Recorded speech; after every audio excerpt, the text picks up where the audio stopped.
Juan, capítulo 17. Juan 17, versículos del 10 al 19. Poco a poco nos estamos acercando al final de este evangelio. Poco a poco está Dios llevándonos cada vez más y más a adentrarnos en los hechos, en los últimos hechos redentores. Específicamente estamos llegando al momento en el cual el Señor es arrestado, su sufrimiento, su pasión, su muerte, su resurrección. Estamos a nada. Vamos a dar lectura, oramos y después continuamos con esto. Dice Juan, capítulo 17, versículos 10 al 19, perdón. Y todo lo mío es tuyo y lo tuyo es mío, y he sido glorificado en ellos. Hablando de quién, de sus discípulos. Y ya no estoy en el mundo más, estos están en el mundo, perdón, y yo voy a ti, Padre Santo, a los que me has dado, guárdalos en tu nombre para que sean uno, así como nosotros. Cuando estaba con ellos en el mundo, yo los guardaba en tu nombre, a los que me diste yo los guardé, y ninguno de ellos se perdió, sino el hijo de perdición, para que la escritura se cumpliera. Pero ahora voy a ti, y hablo esto en el mundo para que tengan mi gozo cumplido en sí mismos. Yo les he dado tu palabra, y el mundo los aborreció, porque no son del mundo, como tampoco yo soy del mundo. No te ruego que los quites del mundo, sino que los guardes del mal. No son del mundo, como tampoco yo soy del mundo. Santifícalos en tu verdad. Tu palabra es verdad. Como tú me enviaste al mundo, así los he enviado al mundo. Y por ellos yo me santifico a mí mismo, para que también ellos sean santificados en la verdad. Cierra sus ojos, vamos a orar. Vamos a dar gracias a Dios por este tiempo en el cual podemos degustar esta maravillosa palabra. Señor Dios, te agradecemos profundamente que nos permitas tener sana doctrina, que nos permitas escudriñar tu palabra, que nos permitas entender esta palabra que es espiritual y que se ha de entender únicamente con la mente de Cristo. Te doy gracias, Espíritu Santo, porque el propósito es hacernos más como Cristo, y creemos firmemente que hoy no es la excepción, en la cual tu palabra, cual lluvia, llega a nosotros y trae una transformación. Jamás regresa aquí vacía esa lluvia, así también jamás regresa la palabra vacía. Tú siempre cumples el cometido. Te damos gracias, eterno Dios, en el nombre de Jesucristo. Amén.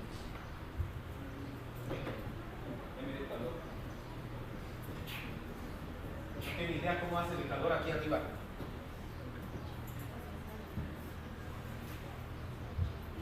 Estamos en el capítulo 17 del Evangelio de Juan. Vamos a tomar contexto para poder entrar de lleno. Como les estaba diciendo hace un momento, estamos a unos cuantos minutos de que los hechos redentores, específicamente el arresto, los sufrimientos y la muerte del Señor Jesucristo, se den. Pero antes de que esto suceda, el Señor ha levantado la mirada y la voz a los cielos para elevar una oración por los suyos. Pero no es cualquier tipo de oración. Esta oración que encontramos en el capítulo 17 del Evangelio de Juan es la llamada oración sumo sacerdotal de Jesucristo. ¿Por qué? La semana pasada lo entendimos. Cuando escudriñamos de los versículos 4 al 9, en estos versículos encontramos al menos 6 plegarias mediadoras de Cristo por los 11 apóstoles restantes. Han guardado tu palabra, le dice el Señor, te han conocido, han recibido tu palabra, me han conocido a mí, han creído que me enviaste, te ruego por ellos. Son las oraciones que levanta Jesús por sus discípulos. Pareciera que Jesús estaba hablando de otros hombres completamente diferentes. Pareciera que no estaba hablando de los egoístas y arrogantes que no quisieron lavarse los pies unos a otros. Pareciera que no son los hombres de poca fe que no pudieron sanar muchas veces a los enfermos. Pareciera que son otras las personas de las que está hablando, que no son ellos de los que lo van a negar y a dejar solo en unos cuantos minutos, pero sí son estos mismos hombres. En el comienzo de su oficio sacerdotal, el Señor, porque en este momento cuando Jesús está orando, a partir de ahí comienza el oficio sacerdotal. El Señor llama a sus débiles discípulos, aún incompletos en la fe, aún inmaduros, los llama como si ya hubieran madurado. Por lo que leemos después en el libro de los Hechos, podemos darnos cuenta que Jesús no se equivocó. Sabemos que nunca se equivoca, de hecho, pero para que no haya lugar a dudas, se quedó un registro histórico fidedigno de su bondad y de su amor incondicional. Este se manifestó en su oficio de sumo sacerdote. El sacerdote es aquel que nos representa ante Dios. Primero lo hizo delante de estos 11, ahora lo hace por cada uno de los que somos sus discípulos. Por eso el libro de Hebreos dice: no tenemos un sumo sacerdote que no se pueda compadecer de nuestras debilidades. No solamente se compadeció de sus discípulos, sino que les regresa el gozo de la salvación. Y la función de sumo sacerdote del Señor Jesucristo es la que trae libertad a nuestras vidas de la esclavitud del pecado. El Señor no ha terminado todavía su plegaria. El Señor Jesucristo sigue orando. Lo que siguiente que le dice a su Padre, acuérdense, esta es una oración. Todo lo que lee en el capítulo 17 es Jesús al Padre. En el versículo 10 leemos, ahora sí vamos a entrar en materia. En el versículo 10 leemos: y todo lo mío es tuyo, y lo tuyo es mío, y he sido glorificado en ellos.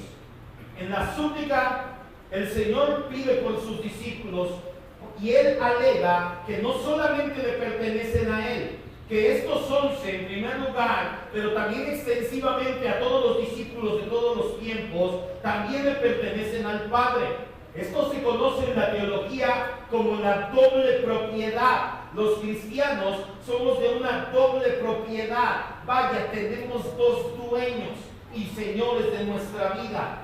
Esto es lo que el Señor Jesús tenía en mente en Juan 10, cuando declaró que estamos en sus manos y en las manos de su Padre. Somos propiedad de Dios y somos propiedad de Cristo. La ratificación de que somos propiedad de Dios y de Cristo es el sello del Espíritu Santo en nuestros corazones. Como dice Efesios 4:30, no vaya, Efesios 4:30 dice: no contristes al Espíritu Santo con el cual fuiste sellado para el día de tu redención. ¿Cómo sabes que tú eres propiedad de Cristo y eres propiedad de Dios? Porque el Espíritu Santo ha venido a sellar tu corazón, y ahora cada vez que cometes un acto de pecado, el Espíritu Santo se contrita y sientes ese pesar por tus pecados, entre otras cosas. Seamos claros, todo el universo le pertenece a Dios. Todo el universo, en el sentido absoluto de la palabra, le pertenece a Cristo y le pertenece a Dios. Pero la distinción a la que se refiere aquí el Señor Jesucristo es de que Él tiene un interés más específico, personal y espiritual por los que Jesús está orando, por los suyos, y por eso ora con tanto fervor. Son suyos, son de su propiedad, por eso es que los ama. Pero todo lo que es suyo también es del Padre. Esta propiedad mutua, implica interés mutuo, y este interés mutuo garantiza acción mutua. ¿Qué le estoy diciendo? ¿Qué me está diciendo el pastor? Propiedad mutua, interés mutuo, garantía mutua. Le estoy diciendo: ¿qué mayor seguridad puede pedir de su alma si usted es su dueño de su alma? Es tanto el Padre como el Hijo. ¿Qué mayor garantía puede pedir usted por su alma? Muchas veces los cristianos, no es el tema, pero varias veces lo encontramos aquí, lo vamos a encontrar ahorita en estos versículos. Los cristianos muchas veces en nuestro caminar dudamos acerca de nuestra salvación, nos sentimos inseguros, sentimos que puede pasar algo en nuestras vidas. ¿Qué mayor seguridad puede tener tu alma? ¿Qué mayor seguridad puedes pedir si tu dueño es el Padre y el Hijo? No puede ser mejor para tu vida. Cuando Jesús agrega: y yo soy glorificado en ellos, en mis discípulos, Él está pensando primordialmente en la gloria que obtiene como mediador por la salvación de sus discípulos. Él está pensando y diciendo: el día que ellos maduren y reflejen y sean transformados y me reflejen, ese día verdaderamente yo voy a recibir gloria. Lo entendimos cuando hablamos en el discipulado del discípulo cristiano. Anteriormente la gloria de Dios se manifestaba en el tabernáculo, una columna de fuego descendía sobre el lugar santísimo. Hoy en día, ¿cómo se manifiesta la gloria de Dios? En nuestras vidas transformadas, en una vida que verdaderamente refleja la santidad de Cristo. En el versículo 11, su labor sacerdotal todavía continúa. Nuestro sermón tiene sus cenitas hasta el versículo 17, así que vamos a darnos prisa. Él dice: en el 11, ya no estoy en el mundo, mas estos están en el mundo, y yo voy a ti, Padre Santo. A los que me has dado, guárdalos en tu nombre para que sean uno, así como nosotros, por extensión, somos uno. Jesús habla aquí como si el Calvario ya hubiera pasado. Ya no estoy en el mundo. Ah, caray, pues entonces, ¿dónde estaba? ¿Qué no tenía los pies en la tierra, la mirada hacia el cielo? Sí estaba literalmente en el mundo. Pero Jesús hablaba como si ya hubiera pasado el Calvario, ya hubiera tenido los méritos redentores y hubiera llegado a los cielos. Ya sabemos por qué habla de esta manera. Primero, sí, por su omnisciencia, él sabía que todo se iba a cumplir. Pero también entendimos que en la eternidad pasada aceptó llevar a cabo esta redención en la cruz, y en el momento de la encarnación ratificó esa decisión. Por eso es que el Señor Jesús tiene toda la autoridad de hablar como si las cosas ya hubieran pasado. Porque usted alguna vez ha leído el Evangelio de Juan y dice, ¿por qué habla en presente si todavía no pasa? Porque Jesús en su omnisciencia sabe que va a suceder. De hecho, que en la eternidad pasada, cuando hizo el pacto intertrinitario, ya estaba sellado. Él no es hombre para mentir, no es hijo de hombre para arrepentirse. En el momento en que se encarna y nace en Belén, en ese momento todavía ratificó más ese pacto. En su pensamiento, Jesús ya está camino a su Padre. Jesús en su mente dice, yo ya estoy en camino, ya lo que va a pasar ya es cosa de nada, ya aguanté aquí 33 años y medio, ya me quedan unos cuantos días y llego con mi Padre. En su pensamiento, en su corazón, lleva en todo momento esto el Señor Jesús. Por eso es que levanta la súplica como si Él ya no estuviera aquí.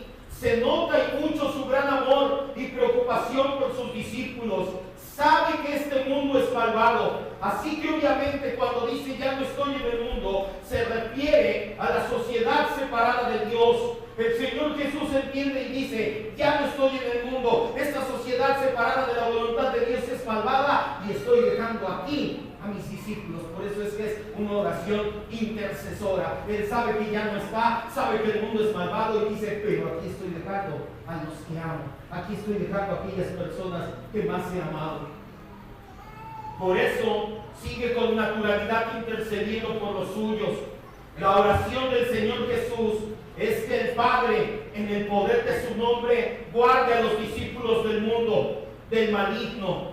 Jesús sabe que es mucho más eficiente el poder del nombre de Dios para salvar que el poder del mundo para condenar. Lo que el Señor Jesús está rogando es que el Padre constantemente nos supervise para no desviarnos ni a derecha ni a izquierda en nuestro caminar espiritual. Bien podríamos detenernos también en este versículo y hablar por más tiempo de la perseverancia de los santos, de la seguridad de nuestra salvación, pero este no es el propósito del pasaje. Por eso solamente te hago mención. ¿Tienes seguridad de que eres salvo? Jesucristo oró por ti hace 2000 años por mí en el nombre de estos discípulos y dijo, Padre, no dejes que se desvíen ni a izquierda ni a derecha. Pero no solamente pide que sean guardados en el nombre de su Padre, sino que sean guardados con un propósito. Dice, para que sean uno. Padre, guárdalos del mundo para que sean uno, así como tú y yo somos uno. Jesús empieza a esbozar aquí ya, y la semana que viene nos vamos a meter de lleno, porque de hecho es el cenit de la oración sumo sacerdotal de Cristo, la vida en comunidad. Aquí estoy, quiero que me vean, quiero que entiendan esto que les estoy diciendo. Cuando el Señor Jesús, en el versículo 11, vamos a leerlo nuevamente.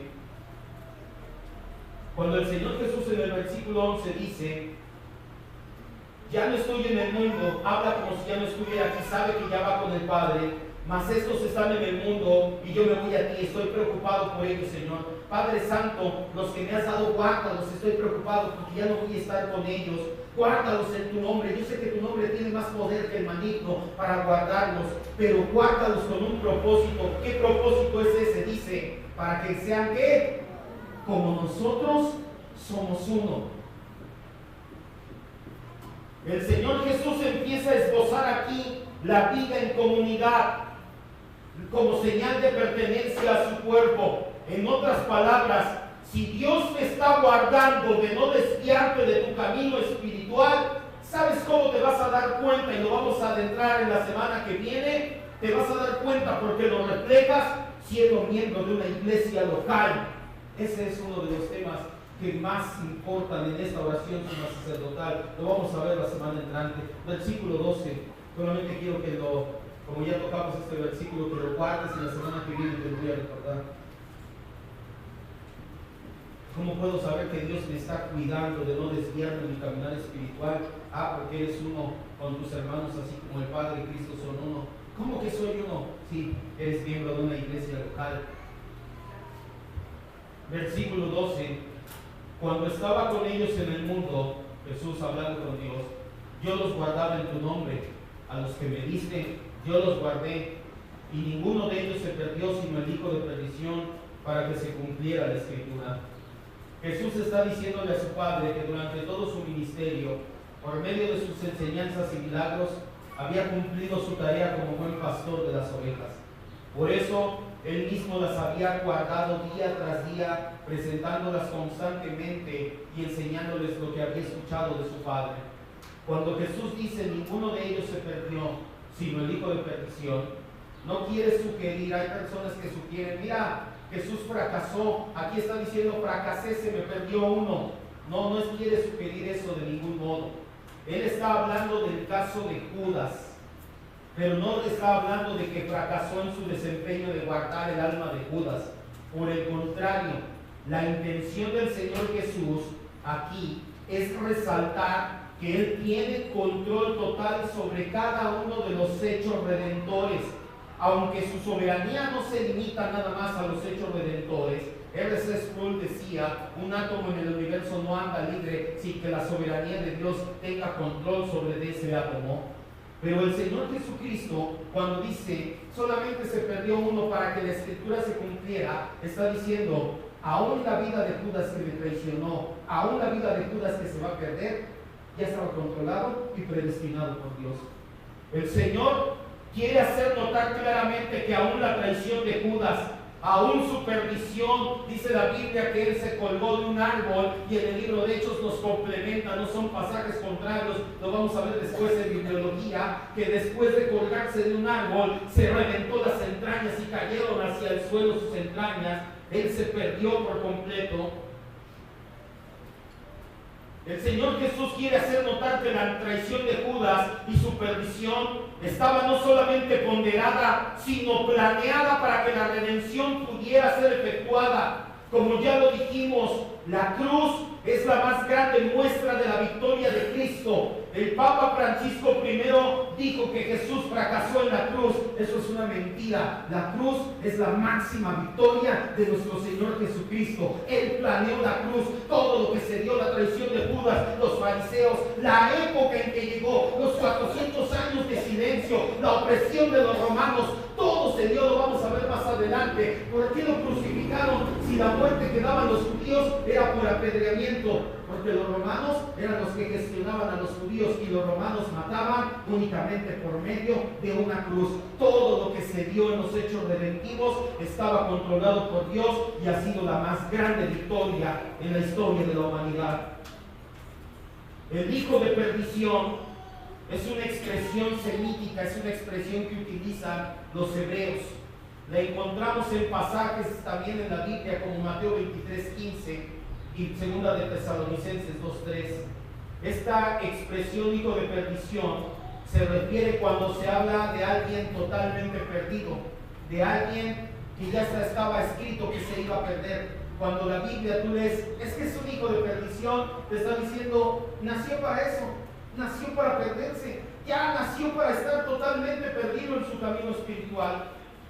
Si bien por una parte Judas fue totalmente responsable, por otra parte esta acción estaba incluida en el decreto divino y en la profecía. ¿Qué escritura se cumplió? Salmo 109, acompáñame al Salmo 109. ¿Por qué crees que Pedro cita el Salmo 109? Cuando les dice, oigan, Matías, o bueno, no bien sabe que Matías les dice, oigan, falta uno para que seamos 12. Porque los 40 días y 40 noches que pasó con el Señor Jesucristo después de su resurrección, El Señor Jesucristo les enseñó principios de exegesis, de hermenéutica a los apóstoles. ¿Cómo lo sabemos? Del libro de Hechos, si te das cuenta.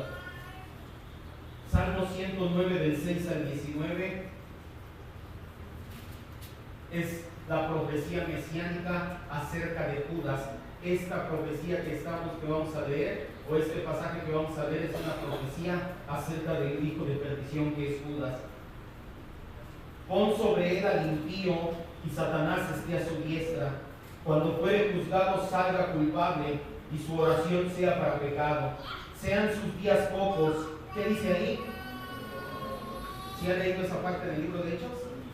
Cuando dice Pedro, oigan, dice la Biblia, tome otro su oficio. ¿De quién hablaban? De Judas. Se perdió Judas, el hijo de perdición, tome otro su oficio. Dice, versículo 9, ese está en el 19. Sean sus hijos huérfanos y su mujer viuda, anden sus hijos vagabundos y mendiguen, y procuren su pan de lejos de sus desolados hogares, que el acreedor se apodere de todo lo que tiene, y extraños saqueen su trabajo. No tenga quien le haga misericordia, ni haya quien tenga compasión de sus huérfanos. Su posteridad sea destruida, en la segunda generación sea borrado su nombre. Tenga en memoria ante el Señor la maldad de sus padres, y el pecado de su madre no sea borrado. Estén siempre delante del Señor, y Él corte de la tierra su memoria, por cuanto no se acordó de hacer misericordia, y persiguió al hombre afligido y necesitado, y al quebrantado de corazón para darle muerte. Amó la maldición, y ésta le sobrevino, y no quiso la bendición, y ella se alejó de él. Se vistió de maldición como de su vestido, y entró como agua en sus entrañas y como aceite en sus huesos. Séale como el vestido con que se cubra, y en lugar de cinto que se ciña para siempre. Este salmo es un salmo mesiánico, es un salmo predictorio, y es una profecía acerca del destino del hijo de perdición, Judas. En el siguiente versículo, regresa al versículo 13.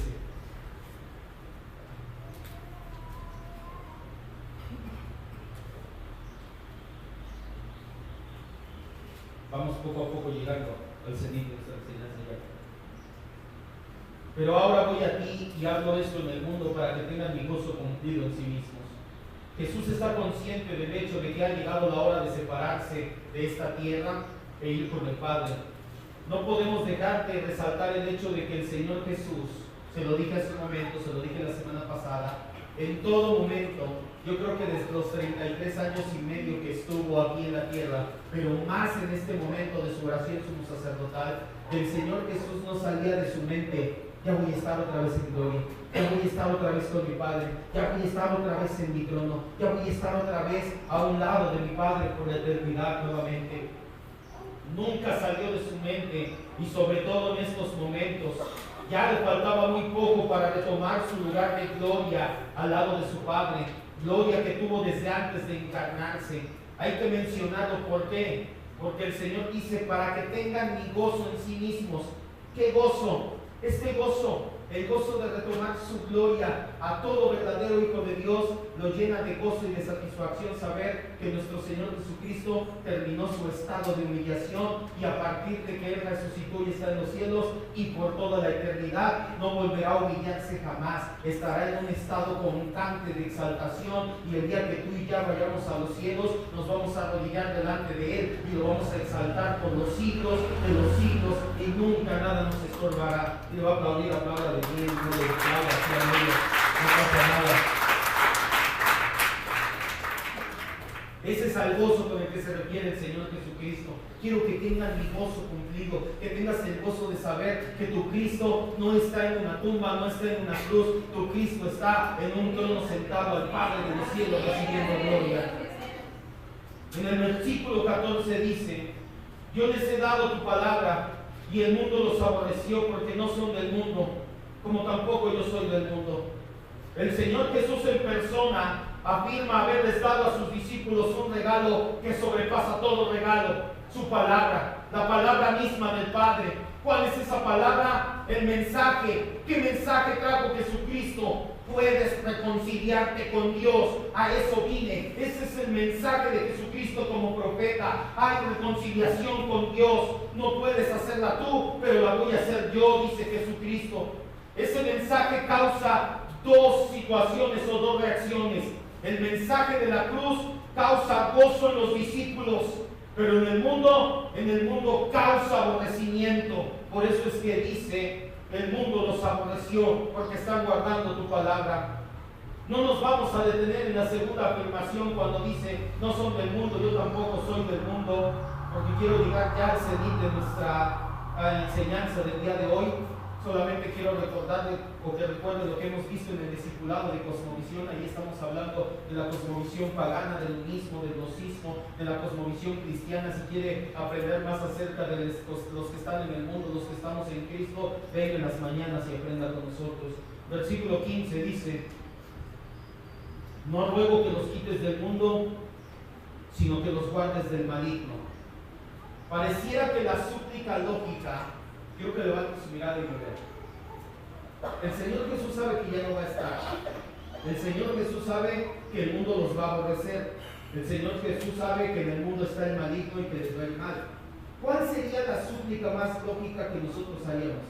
Señor, sácanos de ahí. Ya me voy yo, tráete a todos conmigo. Si no, sería lo más lógico decir, Padre, ya me voy contigo a los cielos, aquí el mundo los va a aborrecer, tráelos conmigo. Pero no es lo que el Señor ora. El Señor no ora, sácalos de ahí. Él se niega a pedir eso. ¿Por qué? Porque los discípulos todavía tenían una labor que realizar. Aunque no lo dice aquí en el capítulo 17, sí nos lo dijo en el capítulo 15. Vaya Juan 15, 27, solamente unos minutos atrás. Acuérdense que Juan, desde el 13 hasta el 18, 19, 20, 21, ya son minutos los que separan uno de otro.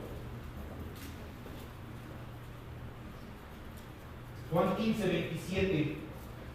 Señor, no los quites del mundo, guárdalos del maligno. Ay, ¿por qué no oraste que me llevara contigo? ¿Por qué no oraste que cada vez que alguien nace de nuevo en ese momento salimos disparados hacia el cielo y ya no nos quedamos a vivir en este mundo? Porque ese no es el propósito de Dios.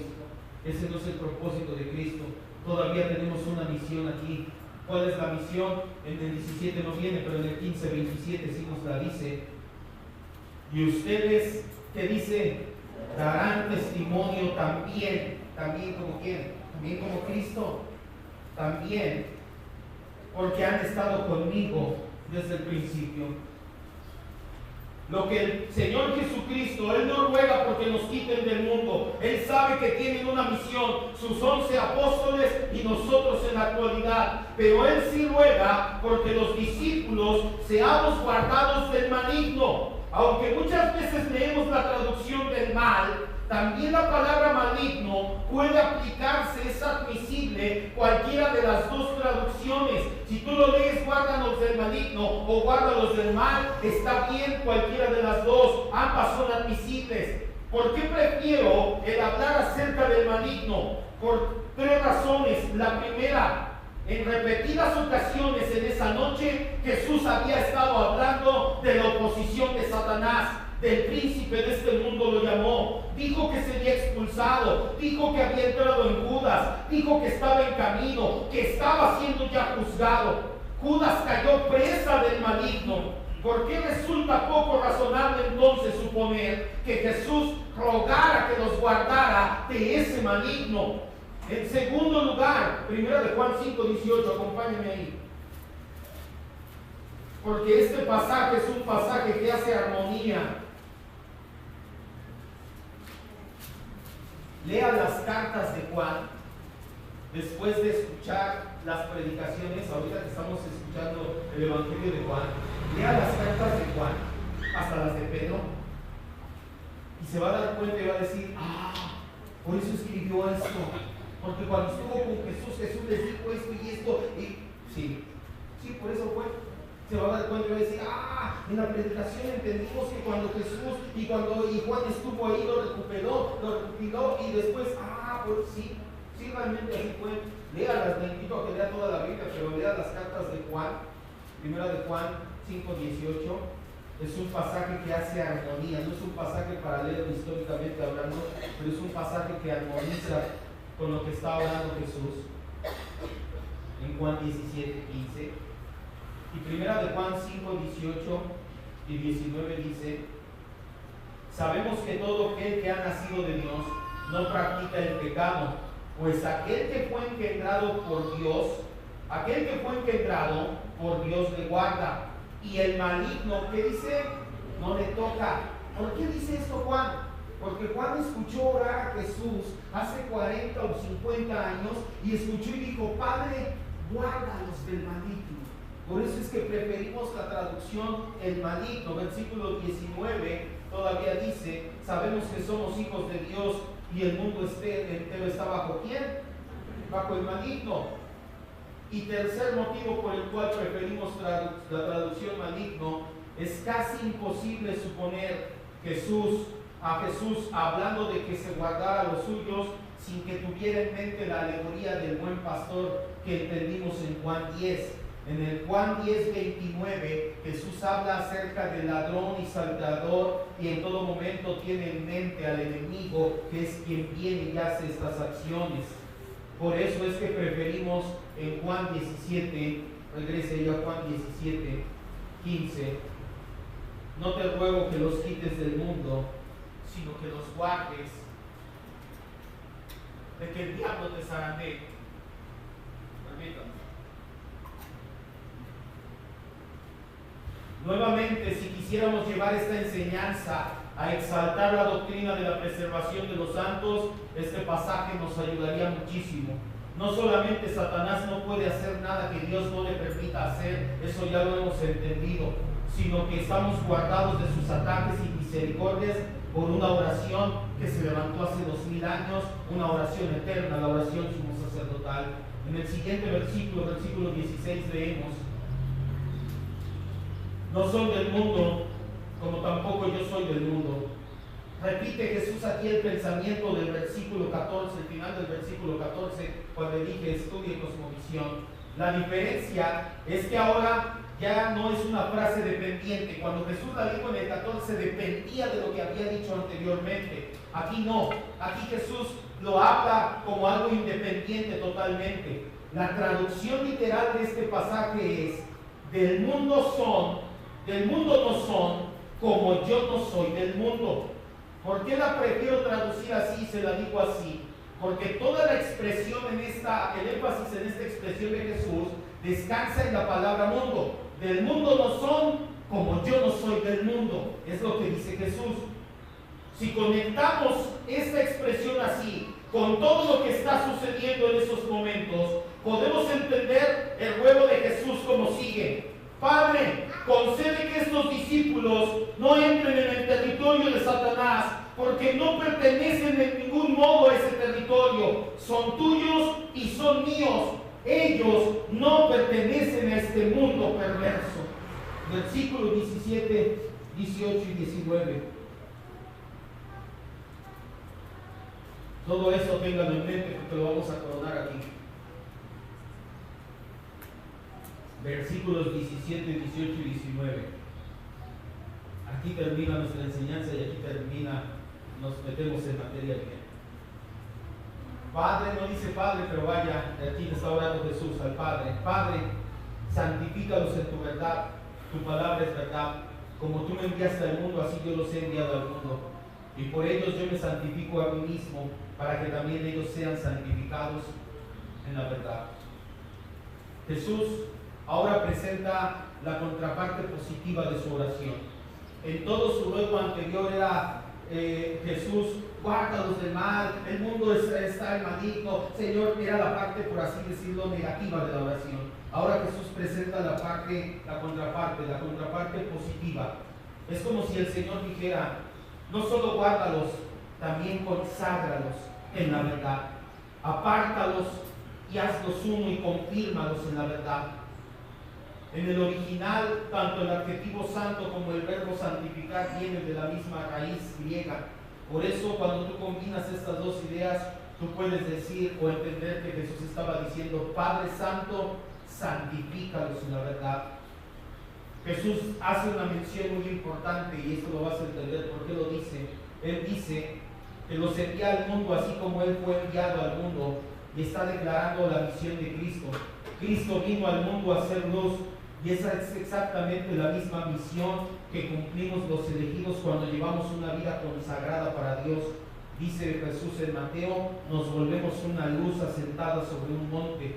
Por eso continuó el Señor Jesús diciendo que por ellos se santifica, para que también sus discípulos seamos santificados en la verdad. Quiero que levante su mirada y me vea y entienda todo lo que acabamos de leer. Te lo voy a resumir, lo va a entender en los siguientes 5 minutos. Jesús dice, santifícalos en la verdad. Tienen una misión como yo tuve una misión, por eso yo me santifico. La verdad, ¿cuál es la verdad? ¿A qué se refiere Jesús aquí? Jesús se refiere específicamente a ese tramo de verdad llamado redención en todo su esplendor, a lo que está por suceder en unos minutos, a su muerte, resurrección y ascensión a los cielos. Pero también está hablando de todos los hechos que precedieron y aún de todo lo que llegará tiempo después, el día que el Espíritu Santo sea derramado en Pentecostés y la iglesia tome una forma visible. El punto al cual nos lleva la Escritura el día de hoy y en el cual quiero que usted medite toda la semana es que la verdad no solamente la tienes o la conoces. En este contexto, la verdad expresada por Dios, sus palabras, sus promesas, todo lo que Dios habla, todo lo que Dios dice, su verdad no es para que la conozcas o la tengas, es para que des fruto. En otras palabras, la verdad que no te santifica no te está sirviendo de nada. De poco o nada sirve, te lo he dicho muchas veces, saber griego, hebreo, arameo, credos, confesiones, exegesis, hermenéutica, historia de la iglesia, etc. Si no lo aplicas en tu vida diaria, si no estás viviendo a la altura de lo que dices saber, te estás hallando como un mentiroso delante de Dios. Dices conocer la verdad, pero si la verdad no te ha transformado, si la verdad no se ha adentrado en tu alma, si la verdad no ha hecho que des fruto en tu vida, no estás haciendo nada. Nunca olvidemos, la verdad te lleva a ser santo, la verdad te santifica. Es decir, que si no hay un correcto equilibrio entre lo que sabes, lo que vives y lo que sientes, la verdad entonces solamente es un accesorio más en tu vida. No sirve de nada la verdad en tu vida si no te está llevando a vivir de una manera distinta y si no te está llevando a sentir de una manera distinta. Si tú dices que tienes la verdad, pero únicamente lo tienes como un accesorio en tu vida, no tienes nada. Es porque, ¿por qué es así? Porque la santificación, que significa vivir apartado cada vez más de los pecados de la carne, que es dejar que Dios pula nuestro carácter, es parte del señorío de Cristo en nuestras vidas. Tú no puedes decir que Cristo es el Salvador de tu vida si Cristo no es el Señor de tu vida. Y si Cristo es el Señor de tu vida, ¿cómo se muestra? ¿Cómo puedes decir que Cristo es el Señor de tu vida? Mediante la santificación. Nunca olvidemos que la santificación es un proceso aquí en el tiempo por medio del cual reflejamos a Cristo y lo que hizo por nosotros. La santificación es la muestra externa de que somos justificados. La santificación es la forma real y práctica de vivir una vida crucificada, de negarnos a nosotros mismos. Es la forma en que tomamos el camino del discípulo genuino. Si nos tratamos de estar en la verdad o de conocer la verdad, pero no hay nada que refleje en nuestras vidas esa verdad, no somos nada. Cierre sus ojos. Medite en estas últimas palabras.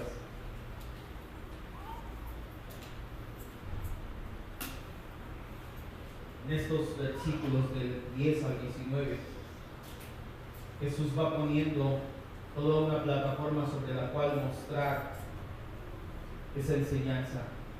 La verdad te santifica, una verdad que no te santifica, una verdad que no te lleva a vivir como Cristo, una verdad que no te lleva a reflejar el Evangelio de Cristo, no está sirviendo de nada en tu vida. Si dices ser salvo, pero vives igual que antes de que supuestamente fueras salvo, yo te pregunto entonces, ¿salvo de qué? Es que soy salvo de la ira de Dios. Sí, tienes razón. ¿Sabes por qué la ira de Dios estaba sobre tu vida? Porque eras pecador, porque el pecado estaba en ti. Y si Cristo te salvó, Entonces Cristo quitó ese pecado original de tu vida y ha lavado los pecados de tu carne por medio de su sangre. Pero si dices que eres salvo y vives pecando deliberadamente, vives pecando continuamente y no te interesa santificarte, entonces estás cayendo en una contradicción de términos y estás mintiendo, no estás en la verdad. Aquellos que estamos en la verdad no la tenemos como un accesorio de nuestras vidas, la tenemos como aquello que nos santifica y que nos lleva a ser santos cada día más. Por eso renovamos nuestra mente con la verdad. La oración que el Señor Jesucristo levanta como sumo sacerdote es: santifícalos en tu verdad. Estar en la verdad es bueno, pero solamente si tú lo entiendes humildemente. Si tú estás en la verdad sin orgullo, sin arrogancia, reconociendo que tú conoces la verdad, no porque eras mejor que nadie, sino porque Dios es bueno y nada más, entonces estás en una buena postura en la verdad. Pero si tú estás en la verdad y crees que por eso eres mejor que los demás, crees que por eso eres más que alguien, crees que lo merecías, entonces tal vez conoces la verdad, pero esa verdad está creando orgullo en ti, y esa no es la postura correcta de la que habla el Señor Jesucristo. Si estamos en la verdad, la postura correcta en nuestras vidas y en nuestros sentimientos es que ambos se van a alinear para dar gloria a Dios. Si tú estás en la verdad de manera humilde, tus vidas, tus sentimientos se van a alinear a obedecer totalmente la voluntad de Dios. Si tú estás en la verdad, no solamente lo que crees, sino lo que vives y hasta lo que sientes va a ser para glorificar a Dios por medio de una vida en santidad. De nada te sirve tener la verdad si no la amas, si no la interiorizas, si no la recibes humildemente y dices: gracias, Señor Jesús, yo no la merecía, no soy mejor que nadie, no la encontré, tú la mandaste a mí, tú me encontraste y tú me has iluminado con tu verdad. Por eso el libro de los Salmos, y lo hemos cantado, dice: en tu luz vemos la luz. Es lo que significa: si tú conoces la verdad, es porque a Dios le plació iluminarte con la verdad, no porque tú eres mejor que nadie. Y el día que tú la recibas humildemente y digas: Señor, gracias por esta verdad, no la merezco, no soy quien para que me la dieras, gracias porque tu verdad a mi vida, ese día va a empezar a interiorizarse en tu corazón y va a traer como fruto santidad. La verdad te santifica. Así titulé esta enseñanza: la verdad que santifica. Si tú tienes la verdad, pero eres arrogante, crees que la mereces o crees que eres mejor que los demás por tener la verdad, tu vida no está reflejando nada. Para empezar, tus sentimientos no son los correctos y muy probablemente tu praxis, tu forma de vivir tampoco. Cerremos nuestros ojos, oremos a Dios. En esta ocasión no vamos a entonar canto, no se trata de siempre hacerlo. Se trata de que interioricemos la enseñanza, para eso lo hacemos a veces los cantos. No es porque estemos un concierto al final, es porque quiero que usted interiorice lo que acaba de escuchar, y el día de hoy interiorícelo por medio de una oración en la cual usted y yo le decimos: Señor Jesucristo, gracias por tenerme en la verdad, gracias por darme la verdad de la sana doctrina. Pero Señor, lo primero que quiero decirte es que queremos decirte como iglesia es: no la merecíamos, no hicimos nada para ganarla, no somos mejores que nadie para tenerla. De hecho, no hubiera sido por nosotros el lograr esa verdad, ha venido de ti por tu gracia solamente y para tu gloria, que así sea. Te rogamos, Señor, que esta verdad nos santifique, te rogamos que esta verdad nos lleve a ser humildes, te rogamos que esta verdad nos lleve a reflejar a Cristo, te rogamos que el tener la verdad nos haga cada vez más y más como Cristo, y conoceremos la verdad, y la verdad nos hará totalmente libres, cuerpo, alma y espíritu. Lo entendimos cuando leímos Juan 8:32 aquí.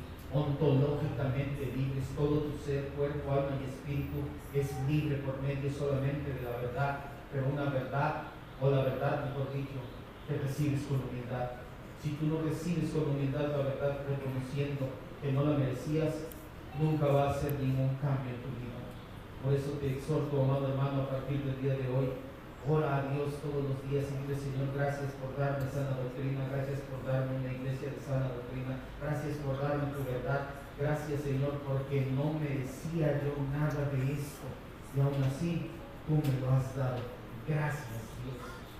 Y te empezarás a dar cuenta cuando seas dócil al Espíritu Santo en esta área, que esa verdad te va a empezar a santificar. Tu manera de pensar, tu manera de sentir, tu manera de actuar se va a ver grandemente transformada. Gracias, Señor Jesús, por la palabra que hablas a nosotros el día de hoy. Gracias por orar a tu Padre maravilloso y decir: santifícanos en tu verdad. Hoy anhelamos ser santos por medio de esa verdad en nuestra mente.